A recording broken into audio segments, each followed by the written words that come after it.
Well, for you New Yorkers, it's not unusual to be walking around the track and bump into Hall of Fame trainers, but here at Delaware Park, we don't have all that many, but I have one with us today, Hall of Fame trainer Jonathan Sheppard. Jonathan, welcome. Thank you, Richie. Jonathan, you have so many horses. How many exactly do you have? Oh, I'm not going to tell you that. I don't think I even know, but I know it's well up over 100. We've got a kind of a mixed group, you know, young horses, older horses, turf horses, dirt horses, 2-year-olds, older horses, layups, and steeplechase horses. So we don't have a huge number in any one category, but when you put them all together, we do have a good few. Well, I know you have some stabled here and some at the farm. What determines who's at the farm and who's at the track? Well, we kind of rotate them a little bit. I like to bring the young ones in here, of course, early, get them used to the track and get the gate cards tattooed and so on. And then we kind of maybe bring in a little group, get that done, send them back, bring in another.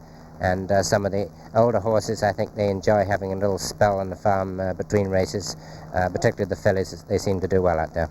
And how about, you mentioned jump racing, and we're doing this for New York, and Saratoga's about a month away. I know you gear up for that. How do you get the horses ready for that? What percentage of your horses are jumpers? Probably about only 1 in 4. Some of them go both ways, I think, as you know. But we are starting to, think ahead a little bit to Saratoga and lay some out, and hopefully we'll make a good showing up there. What determines if you have a horse to stay on the flat or go over the jumps? Do you make that decision, or do you test them all over the jump? Well, I'd say for the most part at this point, I pretty much treat everything as flat horses when they first come in the stable. And we go as far as we can with them, condition-wise, and then if necessary, during the time we do school them a little bit so that if we do make a transition, it comes fairly quickly.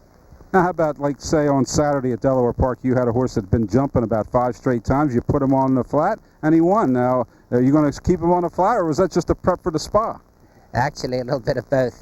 He's a horse that we had pretty high hopes for. He won his first 2 starts over jumps as a 3-year-old, never having run on the flat before, and both in sort of little minor stakes.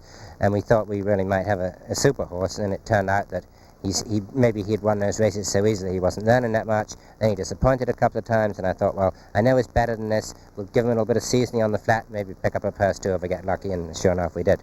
That's why he's a Hall of Fame trainer. And here's another thing, Jonathan, as you probably hear me in the paddock a lot, I talk about the breeding. I'm big on breeding for turf. But you beat me so many times with horses that aren't bred for the turf. Do you put everything on the turf, whether the breeding is for it or not? I mean, there are obviously certain lines that seem to predominate on turf, but I really think a good horse is a good horse in any ground, and if they're accustomed to it. And because I have my farm facility and also South Carolina in the winter we train a lot on the grass, that probably gives me just a little bit of an edge, because our horses are a little bit more used to it than some others.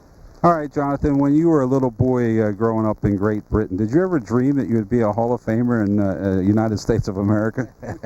When I was a little boy growing up in England, it's so long ago, I'm not sure if I can remember. No, that's another question. Do you ever get homesick and think about maybe moving back home and training over there?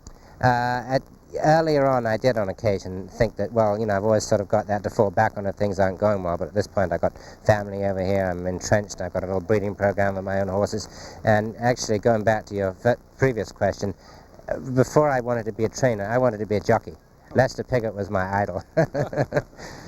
Was you got a little too big for that? I think I'm probably a little bit lacking in ability too. Am I not mistaken, did I once see you ride in a race at Fair Hill once? Oh yeah, I did ride quite a little bit at one time, and but not for several years now. Actually, I think I saw Mr. Strawbridge, owner of Augusta Stables, riding Odd Man for you, a round table horse at Fair Hill. Do you remember that? Yeah, absolutely right. He did ride quite a little bit as an amateur and had a certain amount of success. All right, Jonathan, there's another trainer around here who's also from England. His name's Michael Dickinson. A lot of times you two are pointing for the same races. You're both fellow countrymen. Are you friendly, or is there a rivalry? No, as a matter of fact, Michael and I are pretty good friends, and I certainly have a healthy respect for him, and I hope it's reciprocated. He's sort of a master in his own way. We both have our own farms. Of course, he's exclusively farm at this point. He's had a wonderful record as a steeplechase trainer and has made the transition. And, a little quirky, we know that, but, I never count out a horse of his when I see him in the entrance, that's for sure. Well, I'm glad to hear you guys get along, because you're both my idols, too, because you do so well on the turf. And, Jonathan, you also hear me talking about you with your streaks. Like down at Gulfstream this winter, you maybe won one race out of a bunch, and all of a sudden here at Delaware, you can't seem to do anything wrong. What do you think causes this streakiness? It's partly you can just say, well, that's racing. We had a good meet at Keeneland, too. Then we kind of leveled off a little bit, and then we had a good little run here. I think to be honest, a little bit of our our Florida winter is sort of with a view to preparing the horses for later on, although obviously we do try to win there, but some of the horses are being kind of tested out a little bit and coming from layoffs and tuning them up for something later.